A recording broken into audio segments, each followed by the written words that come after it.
Most people retire, but they've no idea what they're retiring into. Who you are when you are working is somebody different. Who you are when you leave that work changes your life, because it's almost as though your armor comes off.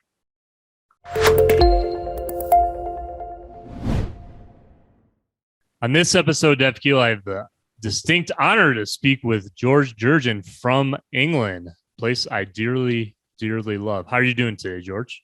I'm great, Dev. Thank you. Thank you Glad so much. To be on your show. No, thank you so much, George. And really, it's an honor for me to speak with you today. And I think it's going to greatly, greatly benefit our audience having this discussion with you, as a lot of people, especially as we focus on this channel, whether they're younger generation or maybe an older generation that's going into a retirement phase. Either way, people are really, really interested in the goal of doing it successfully, right? It's always about the journey to successfully get to the destination. And I think, and especially having different discussions with other guests on the shows, like, you almost got to plan it well and correctly, because you don't want to get to a position later on where, like, oh my goodness, I totally botched this and I got to go back to work at something, right? I want to get into the life ultimately that I truly love and desire. And I really want my complete self to come out in that way. So before we get into everything, George, can you please tell our audience, we're getting to know you for the first time, just a little bit of your background, who George is, and why you're doing the work you're doing to help others? Great question. I think I can say up to the age of 50, I felt immortal. Nobody thinks about death. Death happens to other people. It doesn't happen to you, right? But as soon as you hit 50, things start to change. People start to drop out of your life, and you suddenly start realizing that, things are slowing down, your body's slowing down, and you never thought you'd get here, that the time suddenly cuts short. In my case, there was a perfect storm in my life in 2007. 3 events in January 2007. 3 unrelated storms converging, creating this perfect storm. First, my wife's father had a stroke and passed away a week later. So we were running around trying to sort that out. Then we were moving homes, which was a nightmare, with 2 kids. And third, I was diagnosed with a bone tumor and given 6 months to live. So when you get these 3 storms all coming together in the same month, you're almost in a sort of automatic pilot. You're just going through the motions of doing it. You're numb. And the result of that was when I was given 6 months to live, and the doctor said to me that in 98% of cases, bone tumors are secondary cancer, which means it's gone through your whole body, which means there's nothing we can do. But he said, we're going to do some tests on you. And that took 3 weeks. So for 3 weeks, I was under this sword of Damocles, thinking it's over. And what was bizarre for me was I thought I'd be shit scared of dying, but I wasn't. What surprised me was that I was anxious that I was leaving 2 teenage daughters who weren't going to have a father holding their hand through life. And that was what caused me anxiety. But anyway, to cut a long story short, after the 3 weeks, the doctor called me in. He said, I've got good news and bad news. Good news is you belong to the 2% club, which means your tumor is benign, you will live. But because it's so aggressive, it's going to take you 6 months to recuperate, because you're going to have to learn to walk again. You have to operate. The tumor was the size of a large eggplant sitting on my pelvis. So 6 months recuperation, you start to see life in a different way. I was 52. So I took an early retirement, not knowing what I was going into, because I was completely unprepared to go into retirement. But when you're 6 months convalescing, you start to think, maybe I shouldn't break my chops. maybe I should sort of step back, think about what I really want to do. And so that began my journey into self-discovery. While I was recuperating, I studied philosophy to understand what life is about. Why am I here? What's my purpose? And I got involved in my father-in-law's estate, which ended up me funding a litigation in order to secure the assets. That's taken 15 years, and it's only now coming to a close. But in the meantime, in 2016, I became unwell because I was getting too stressed because of this litigation. I wasn't able to do other stuff. And because I've been in semi-retirement for this period, I was completely sapped of energy. I didn't have anything to jump out of bed for. And I started noticing that I wasn't connecting with friends anymore. I was waiting for things to happen. I was filling time. So I went on a 30-day silent retreat because the doctor couldn't help me. He said, look, it's the stresses from your situation and you can change it. And I couldn't change it. So I decided that I couldn't surrender. I couldn't continue. I had to change direction somehow. So I went on a 30-day silent retreat up in North Wales, in the middle of nowhere. No TV, no radio, no email, no phone, nothing. Complete shutdown. And I did an audit on my life. All the ups, the good times, the bad times. And in that process of evaluating all this stuff, I noticed that none of the opportunities would have presented themselves without the preceding crisis. So it kind of dawned on me that, when we have a crisis, we get very upset. Our world is turned upside down. We get stressed. And it's only with the passage of time that we realize, if we look at it, that actually these crises are good things. They're meant to push us forward.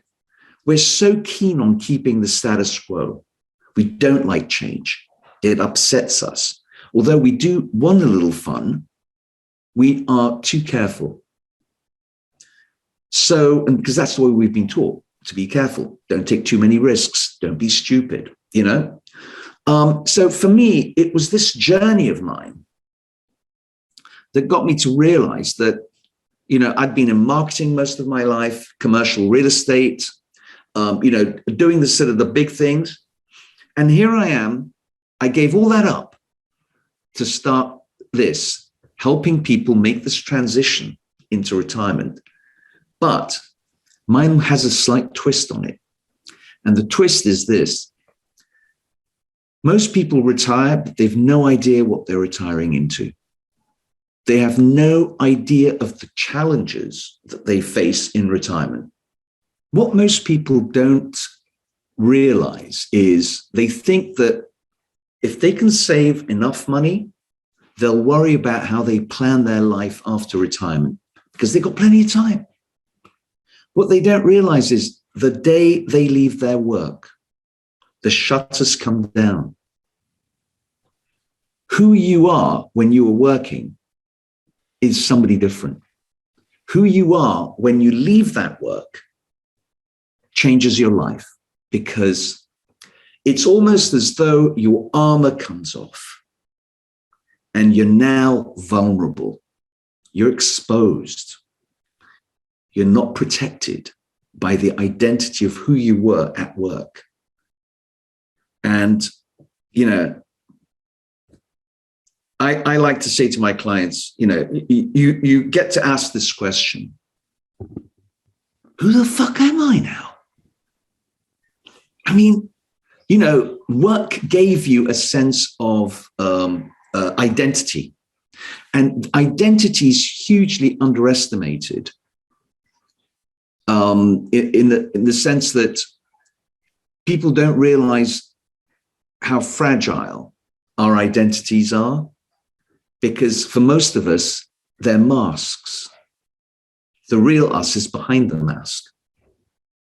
So there's some deep questions here that people don't even recognize as they move into retirement. They're suddenly feeling the negative effects of this, but they don't understand what's happening.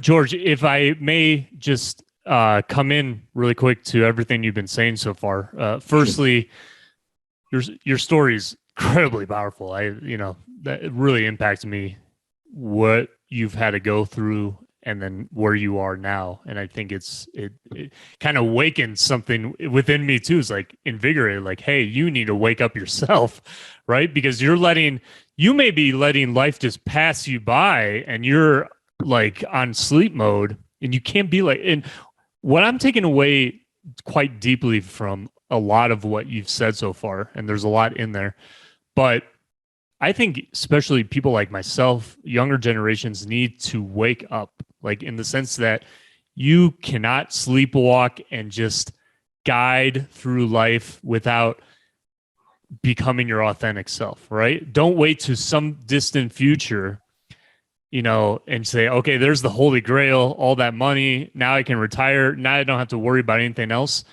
We got to live in the now, and whether we're working or whatever we're doing, we got to live as who we are. Obviously, there's a lot of politics and certain places you work and, culture, etc.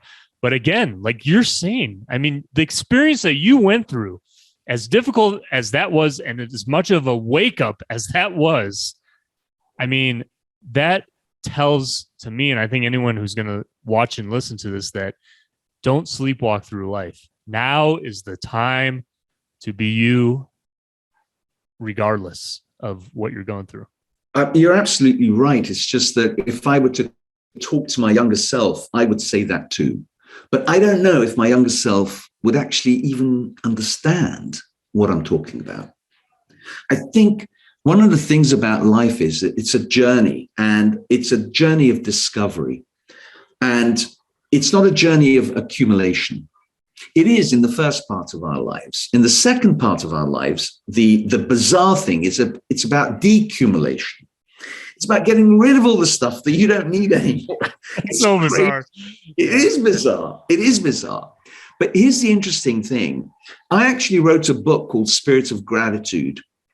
Crises are opportunities. And that was based on my 30-day spiritual retreat, where I got 12 good stories out of my own life and was able to weave this in terms of, decision making and the things to do in life and what you need to do and your attitude you need to have, etc. But to come back to retirement, the first thing that happens when you retire, and I go this not just from my own experience, but I have I had a quiz which really acted as a survey of some 23,000 people over a 10-month period. And I got a lot of information from these people which corroborated with my own journey. So I speak not just for myself, from my own experience, but from the research I've done. And what you discover is that when your identity goes, part of you collapses. Because the next thing that gets hit, okay, we're talking about a tsunami of things coming at you. That's why when you retire, it's not just about the money. What's your life plan? And we've all focused on the financial side to the complete detriment of planning for how we want to live. Who are we? What do we love to do? What do we lose all sense of time in when we do what we love to do? And these are the deep questions that we need to pose ourselves. And this isn't a luxury. This is like your life. You only have one shot at this. And you don't want to be living somebody else's life on somebody else's schedule, right? Now, you might do for a short period of time as an interim thing, but know what you want. Invest in yourself. Because if you don't invest in yourself, who's going to invest in you? So coming back to retirement, identity goes off.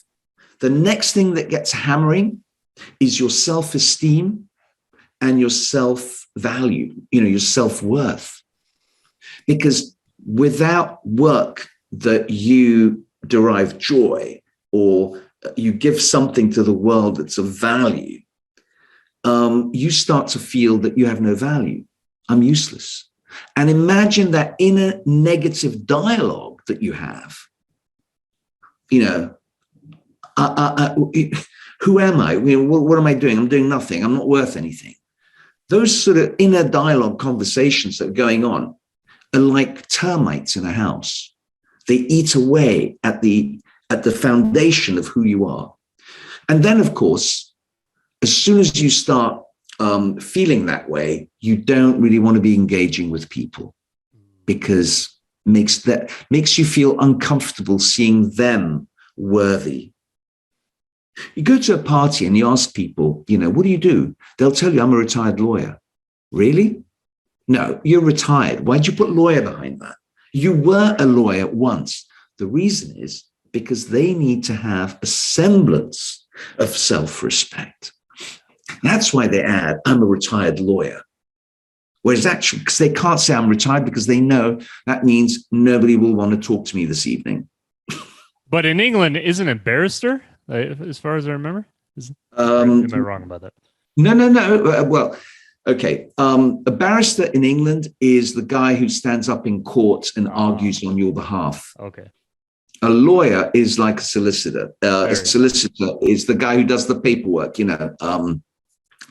I'm just thinking of Monty Python, John Cleese with all the, you know, the formal garments and all that. Exactly. Yeah, the guys with the wigs, they're in court. Those are barristers. Those are barristers. Right. Sorry, I just wanted to say one thing really quick, is just the thread on the point you're making, because it's so incredibly important, because this conception about the identity aspect, which is tremendously valuable, important as far as self-realization is concerned, because when you're speaking through that, I was also remembering in my mind this, you know, this movie with Jack Nicholson from way back when, about Schmidt, I think it was, when he retired. Oh, yes. He was trying to discover himself and everything else, you know, going on this great film. And you know, George, and you know, we'll make a note to our audience. Maybe we would love to actually probably do a part 2 in the future where we speak with you and also one of our minimalist guests on the show, because we've had some amazing minimalist guests on the show, because exactly what you're talking about as far as this identity issue, a lot of the guests we've had on the show who are a lot younger, going through this journey of, you know, the minimalist process, but has a lot of this all-encompassing idea of self-realization, self-identity, what truly makes me happy. And they're already, like, a lot of them that I've spoken with are already started with, okay, I'm like 24, 25, etc. How do I already get rid of everything, you know, and only keep in the necessary? So I think it's vital what you're saying, because, you know, if we can try to, in a way, have this instilled within us as young as we can possibly do it, it's going to carry on just such an incredible trajectory of our life for the future, with not only having probably a good financial stake and everything, you know, and a nest egg and all that, but having only the essentials, materially, relationship wise, what really makes you happy. And again, these balances you're talking about, it's like, okay, I work right now, but also my, let's say, side hustle, my other gig is doing this thing and this thing, and this is the thing I'm growing for the long term. It's all about seeing that long-term trajectory and starting as early as possible. Absolutely right. And I think actually for younger people, in a sense, it is easier looking at it from our perspective, but I'm not so sure that it's actually easier for them. Right. Because nothing is easy in life for anyone. Exactly. Yeah. You know, life is a struggle, and it can be a joyful struggle. But it's a struggle. Let's face it. Everybody's trying to do something. Everybody is on this journey where they've got their ups and they've got their downs, and nobody's got a guarantee about anything. Not even Elon Musk has a guarantee, or Mr. Putin, for that matter. You know, everybody. You know, there's payday. There's payday. So coming back to identity, for the boomers, it's much harder to change identity. I think for millennials and the generations in between, it's a lot easier. Boomers are a strange crowd, because the silent generation was all about sacrifice. It was all 30s about and 40s, right? Growing up at that time. Yeah. There was depression, scarcity. These people struggled even putting money in shares because they saw it as toilet paper back in 1929. People like my father rarely invested in shares because they saw shares as toilet paper. For them, it was like, bricks and mortar, cash in the bank, bonds, maybe if you really had, if you weren't risk averse. But that's really important, George. And sorry to interject again, but I want to hit on that key issue, if you don't mind, because I think it's really important what you're saying, especially generationally, because I mean, even since the 2000s, I grew up as a kid in the 90s and without phone, without computer, none of it.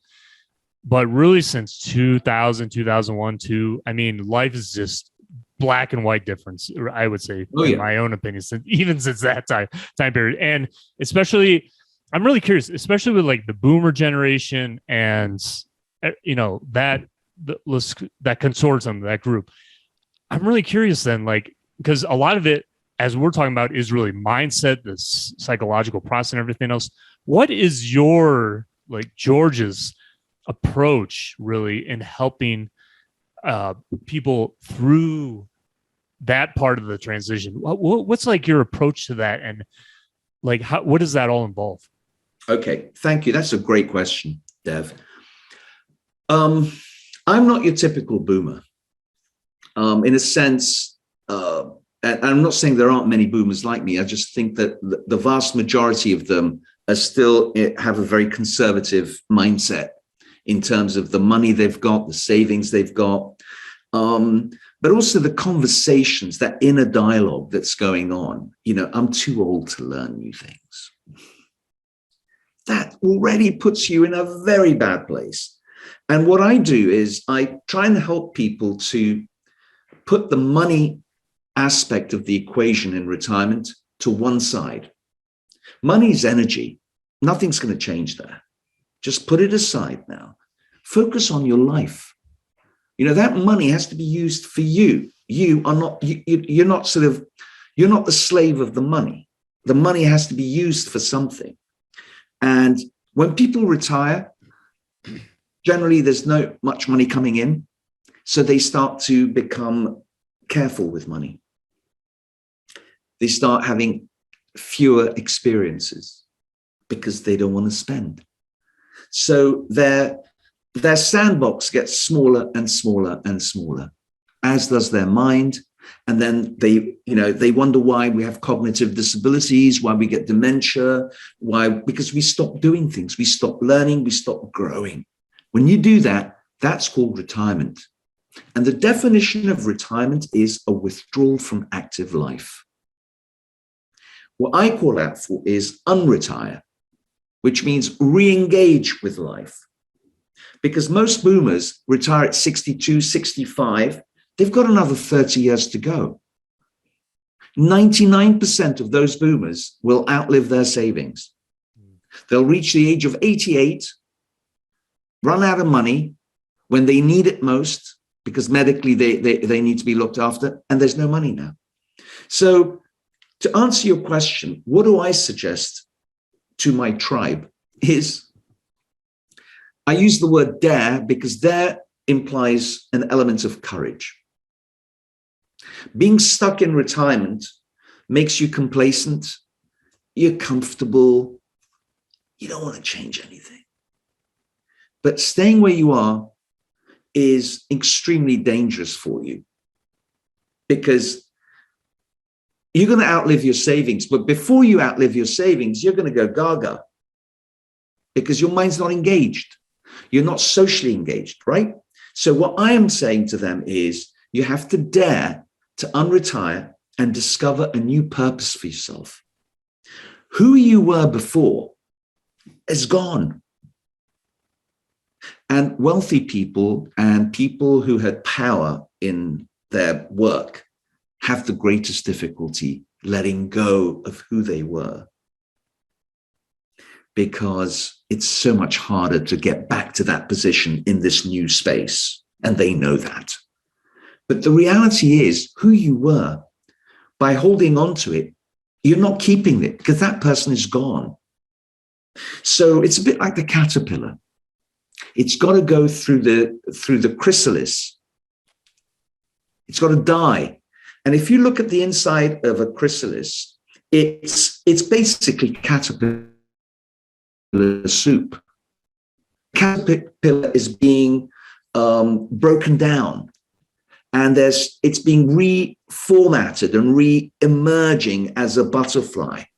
And that process takes a bit of time, and it's in human terms, it would be called the dark night of the soul, where you're going through this transformation. So what I say to people is go through this process of that, which stands for, there's also an acronym. It stands for discover, assimilate, rewire, and expand.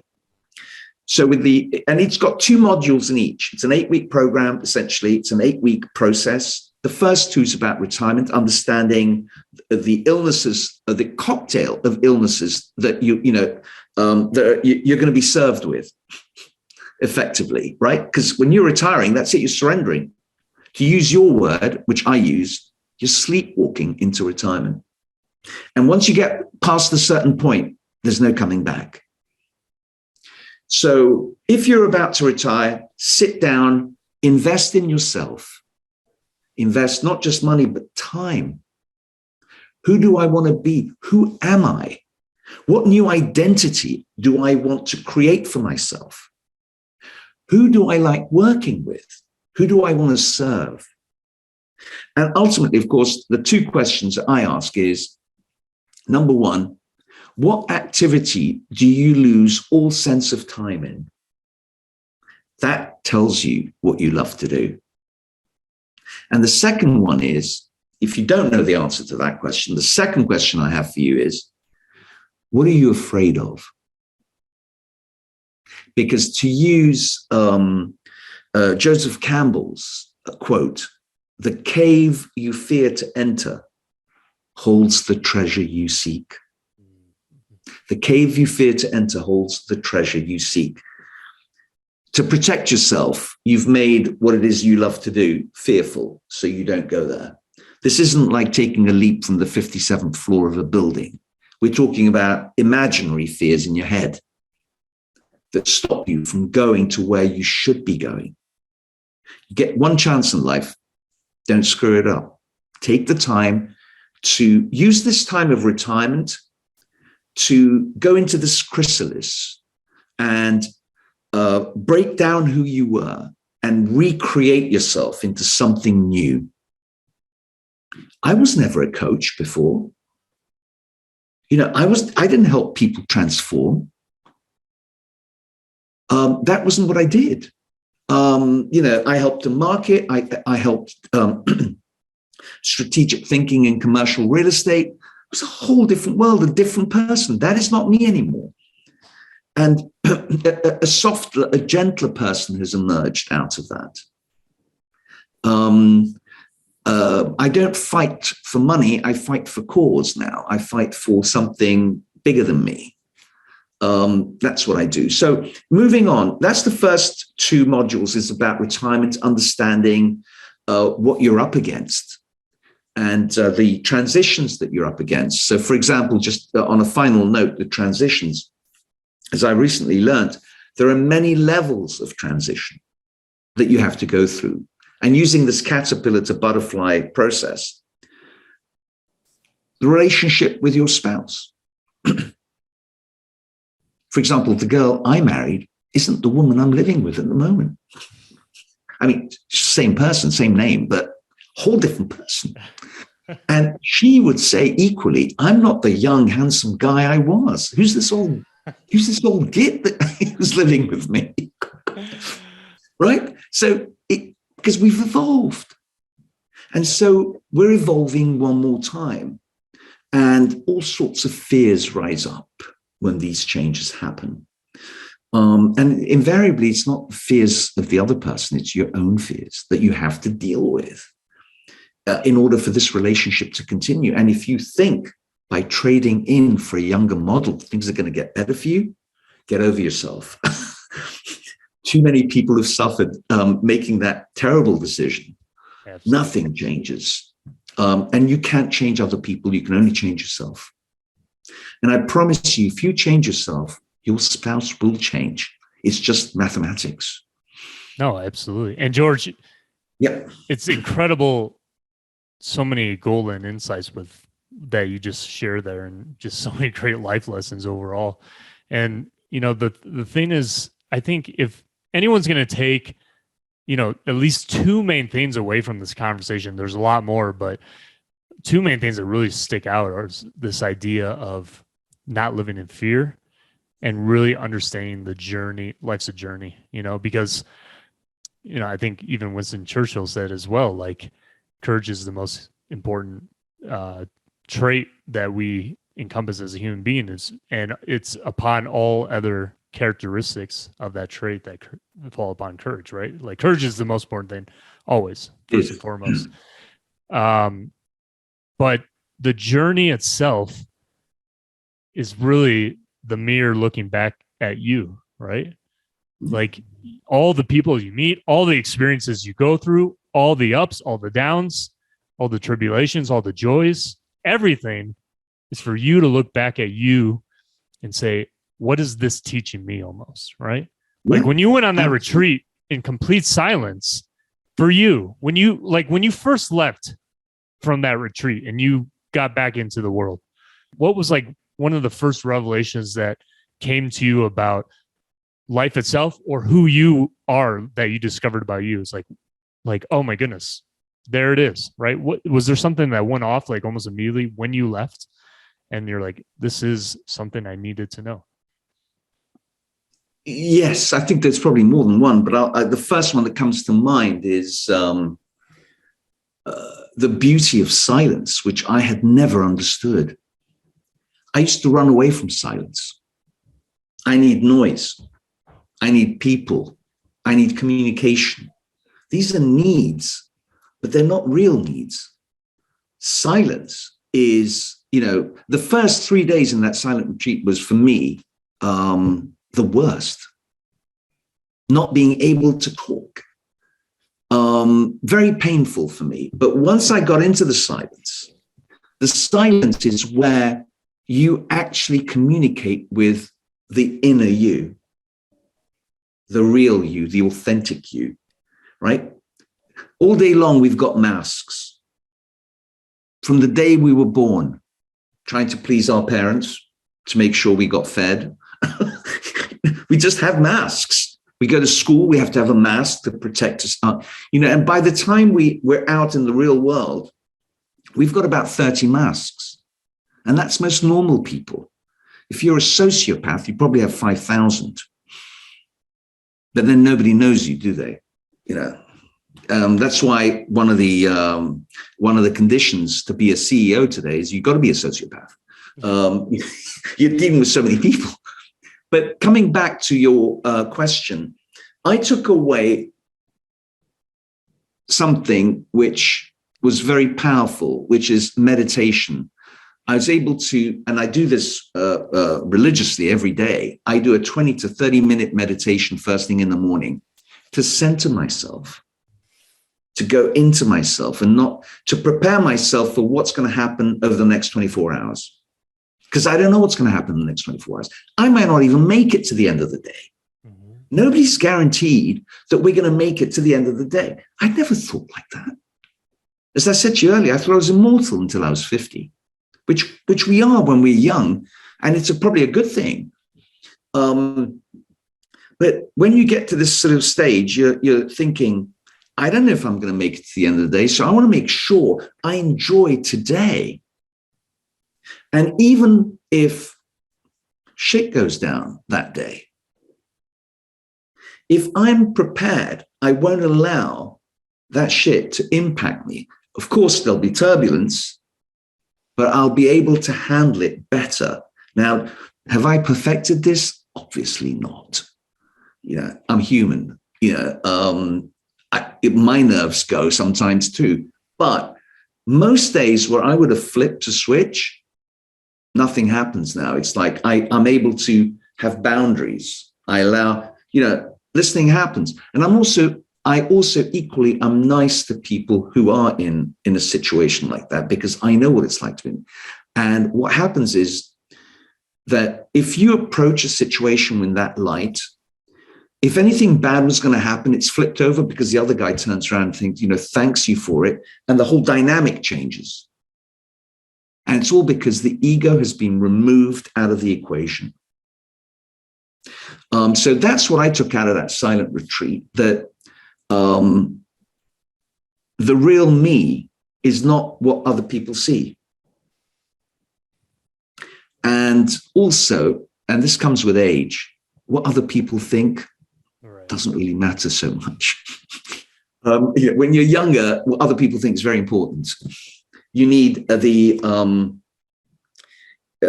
you need approval, validation, right? But once you sort of become more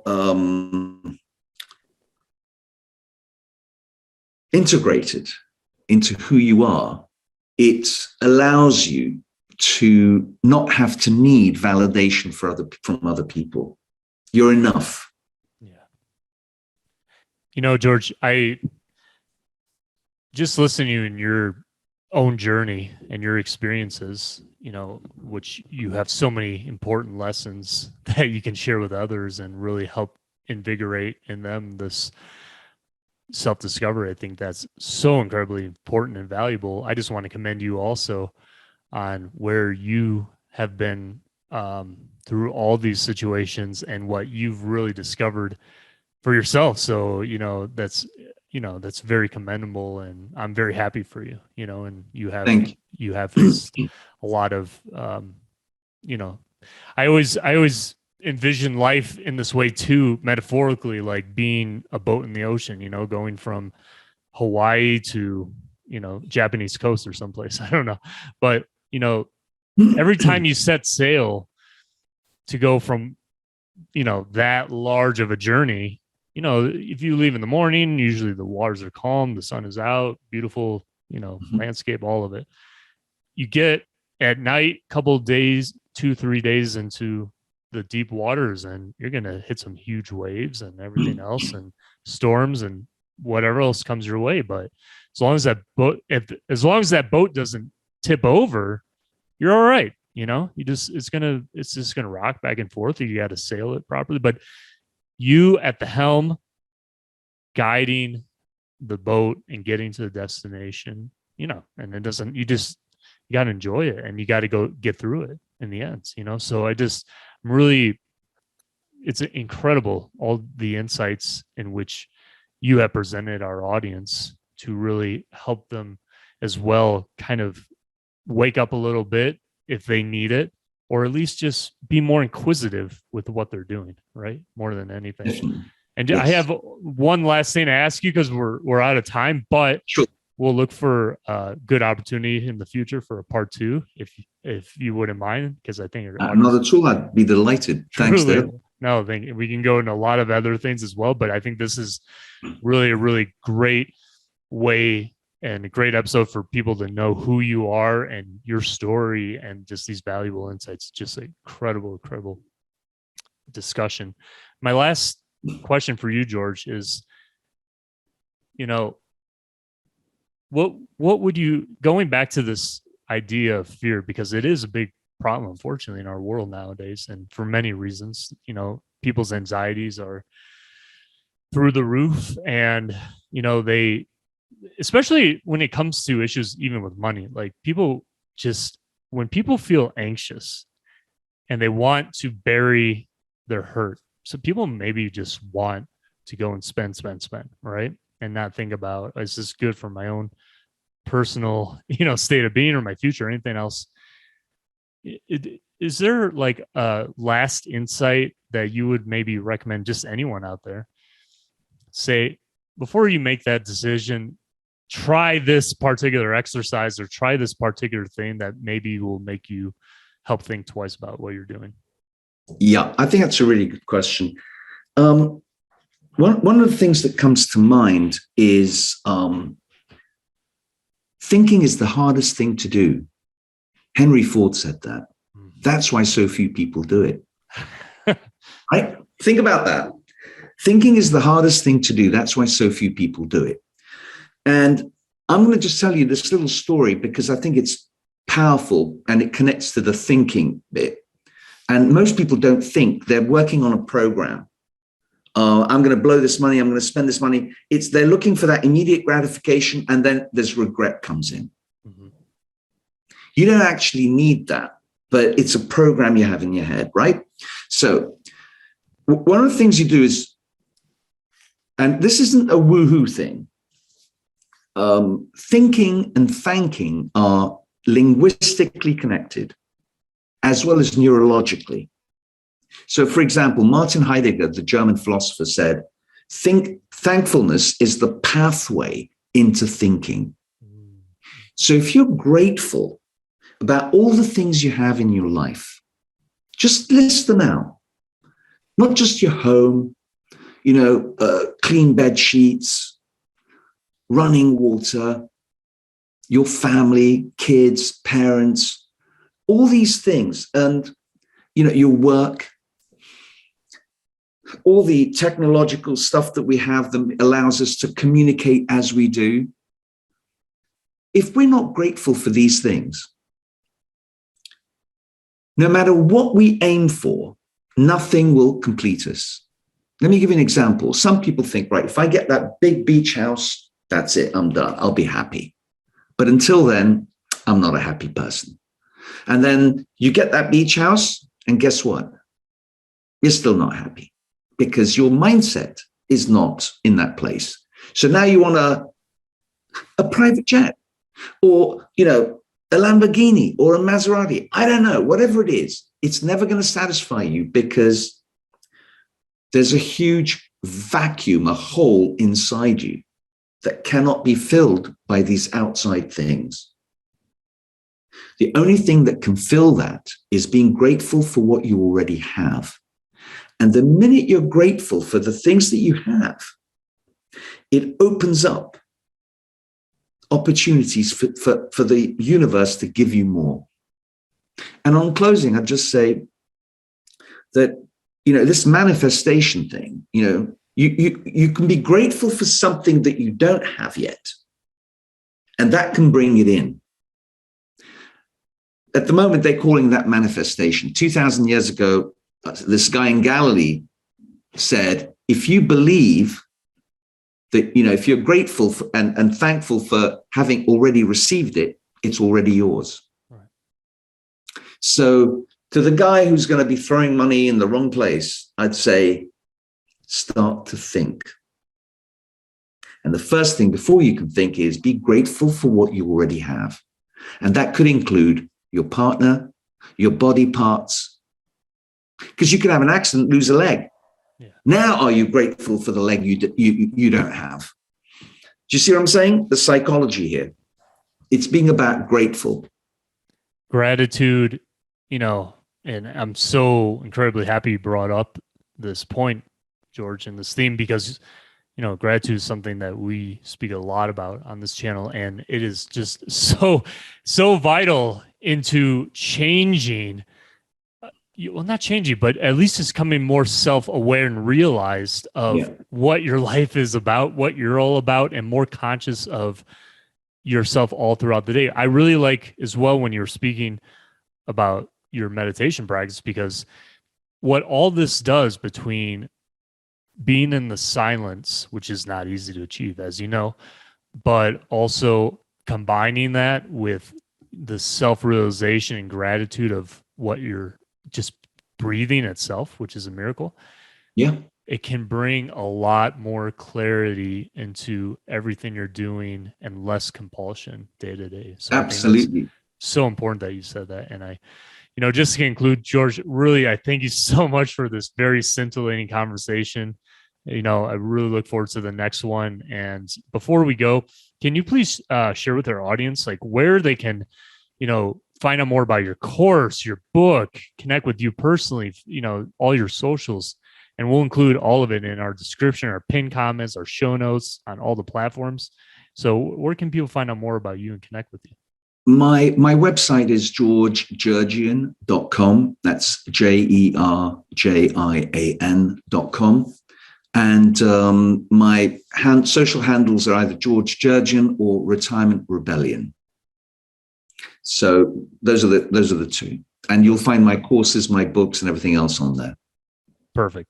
And our amazing colleague, Tony, he'll make sure to include all of it and even the links to all of your courses and everything else below. So please check out and connect with George. He can really, really, especially if you're going into that phase of retiring and just everything George can teach you and the valuable steps to get on the right path with that, please connect with him. He can really set you on the right track. So we thank you so much, George. We look forward to the next episode, and thank you all for listening, and we'll see you in the next episode, everyone. So take care, everyone.